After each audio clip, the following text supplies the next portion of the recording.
Sir मैं खुद एक मुस्लिम महिला हूँ, मैं सिर्फ मैं माइनॉरिटी महिला हूँ। इस सदन में हम सिर्फ 2 महिलाएं हैं और उस नाते से मैं ये बात कहना चाहती हूँ कि इस बिल के माध्यम से मुस्लिम महिलाओं को कुछ नहीं मिल रहा है। ये हमें कुछ नहीं देना चाहते, सिर्फ टोकनिज्म हमारे नाम पर बनाकर एक नैरेटिव मीडिया में चलाना चाहते हैं कि कागजों की कैद में बस नाम रह जाएंगे, वो जो हमारे थे सिर्फ दावे में रह जाएंगे। इस बिल के द्वारा मीठी ईद के जायके को कड़वा करना, यही असली सौगाते मोदी था। मैं सबसे पहले दाद देना चाहती हूँ इस बिल के टाइमिंग की कि अभी ईद की रौनक बुझी भी नहीं थी और हमारी जड़ों पर एक नया फरमान लाया गया।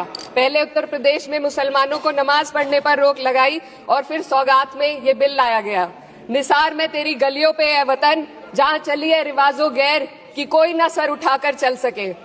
मैं सभापति जी आपको ये बताना चाहती हूँ कि ईद के मौके पर एक विधवा महिला अपनी लड़की के साथ मेरे पास आई और उसने बताया कि वह एक वक्फ की प्रॉपर्टी में रहती है, वही उसके सर पर छत का काम भी करती है और उसकी रोजी रोटी भी वहीं से आती है। वो इस बिल को लेकर इतनी फिक्रमंद थी कि कहीं उससे वो उसकी संपत्ति ना छीन ली जाए। वो अकेली एक ऐसी महिला नहीं है, ऐसे लाखों लोग हैं जो वक्फ की गरीब महिलाएं जो वक्फ की संपत्ति से अपना रोजगार चला रहे हैं।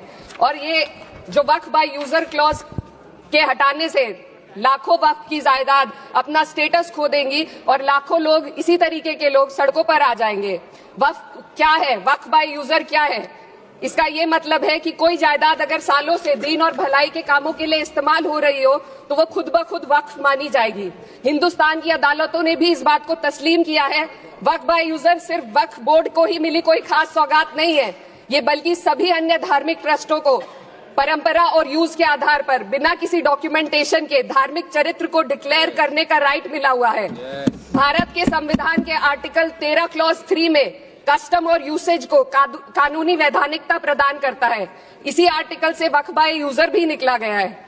इस बिल के कानून बनने पर वक्फ बोर्ड तो इस प्रोविजन से हाथ धो बैठेगा, लेकिन अन्य धार्मिक ट्रस्टों को यह सुविधा जारी रहेगी। इससे भारतीय संविधान के आर्टिकल 14 और 15 का सीधा उल्लंघन है, जो धर्म और जाति के आधार पर भेदभाव और कानून के सामने सभी की बराबरी पर जोर देता है। मैं इसके साथ ये भी कहना चाहती हूँ कि सत्ता के लोग जो एक दूसरे की पीठ थपथपा रहे हैं कि वक्फ बाय यूजर का जो अमेंडमेंट इन्होंने दिया उसको एक्सेप्ट कर लिया गया है, लेकिन इनकी शरारत यह है कि उसके साथ ही एक ऐसा प्रोवाइजो इसमें शामिल किया गया जिसके आधार पर यह कहा गया है कि अगर कोई भी वक्फ की संपत्ति विवादित हो तो वो अपना वक्फ स्टेटस खो देगी। तो जो अमेंडमेंट इन्होंने दिया है, जिसको एक्सेप्ट कर लिया गया है, उसका कोई मतलब नहीं है। ये इनकी नीयत है जो साफ जाहिर हो रही है। सोने पर सुहागा एक काम और किया है। सरकार ने वक्फ की कानून के सेक्शन 107 को हटाकर लिमिटेशन एक्ट में 12 साल तक ही किसी के खिलाफ अदालत में जाने का प्रोविजन है। सेक्शन 107 में बोर्ड को लिमिटेशन एक्ट से राहत मिली हुई थी। वक्फ बोर्ड कभी भी अवैध कब्जाधारियों के खिलाफ अदालत जा सकता था। अगर ये सेक्शन ना हो तो अवैध कब्जा करने वाले लोग कानूनी प्रक्रिया का फायदा उठाकर वक्फ की प्रॉपर्टी को हड़प सकते हैं। अन्य धार्मिक ट्रस्टों पर भी ये लिमिटेशन एक्ट लागू नहीं होती, तो फिर वक्फ बोर्ड के साथ ये सौतेला रवैया क्यों किया जा रहा है? धर्म को देखकर दोहरी नीति क्यों अपनाई जा रही है? सेक्शन 107 और वक्फ बाय यूजर को अगर एक साथ पढ़ा जाए तो इससे लाखों वक्फ की प्रॉपर्टी पर कब्जा किया जाएगा। इसलिए ये बिल मुसलमान की भलाई का नहीं बल्कि उनके वजूद और विरासत को मिटाने का बिल है।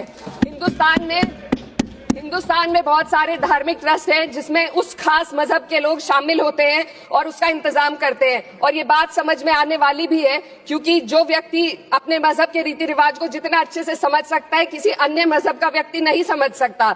आर्टिकल 26 क्लॉज 2 के तहत धार्मिक संप्रदाय को अपने मजहबी इदारों के एडमिनिस्ट्रेशन का हक देता है, लेकिन वक्फ बोर्ड के बारे में इसको उल्टा किया जा रहा है। Sir 2 minute sir please 2 minutes. सरकार इसे एक सेक्युलर बॉडी मान रही है और इसमें गैर मुस्लिमों को शामिल करने की बात कह रही है। आपके मुंह से सेक्युलरिज्म की बात सुनकर अच्छा लगा, लेकिन अगले ही पल ये भ्रम टूट जाता है, क्योंकि आपको सिर्फ दान देने के लिए प्रैक्टिसिंग मुस्लिम का आपने क्लॉज डाला है, लेकिन बोर्ड में बैठने के लिए मुस्लिम होने की कोई आपकी क्लॉज नहीं है। तो इससे आपकी जो दोहरी नीति है वो साफ जाहिर होती है। ये वही सरकार है जिसने राम जन्मभूमि ट्रस्ट में ये लिख दिया कि जिलाधिकारी भी अगर होगा तो हिंदू होना चाहिए। कोई मुझे बताए कि वहां पर सेक्युलरिज्म का रस क्यों नहीं घोला गया। सर, आखिर में मैं अपनी बात को खत्म करने से पहले महिलाओं का मुद्दा बार बार उठाया जा रहा है। सरकार का कहना है कि बोर्ड में मुस्लिम महिलाओं को रिप्रेजेंटेशन देंगे। इस कानून से पहले भी मुस्लिम महिलाएं बोर्ड में मेंबर रह चुकी हैं और मिनिमम 2 का प्रोविजन था, उससे ज्यादा भी हो सकती थी। सर, मैं ये कहना चाहती हूँ कि सरकार ने महिलाओं के लिए ऐसा कौन सा नया काम किया जिसका ढिंडोरा सरकार का हर सदस्य पीट रहा है। इस बात की तायीद अगर आपकी तरफ से कोई मुस्लिम महिला करती तो हम उसका यकीन भी करते, लेकिन अफसोस आपकी इतनी लंबी कतार में एक भी मुस्लिम महिला नजर नहीं आती है। सर, मैं खुद एक मुस्लिम महिला हूँ, मैं सिर्फ एक माइनॉरिटी महिला हूँ। इस सदन में हम सिर्फ 2 महिलाएं हैं और उस नाते से मैं ये बात कहना चाहती हूँ कि इस बिल के माध्यम से मुस्लिम महिलाओं को कुछ नहीं मिल रहा है। ये हमें कुछ नहीं देना चाहते, सिर्फ टोकनिज्म हमारे नाम पर बनाकर एक नैरेटिव मीडिया में फैलाना चाहते हैं। तो ये बिल मुसलमान की भलाई का नहीं, उनकी पहचान को मिटाने का है। सर, अंत में मैं बस यही कहना चाहती हूँ कि कागजों की कैद में बस नाम रह जाएंगे, वो जो हमारे थे सिर्फ दावे में रह जाएंगे। इस बिल के द्वारा मीठी ईद के जायके को कड़वा करना, यही असली सौगाते मोती था। बहुत बहुत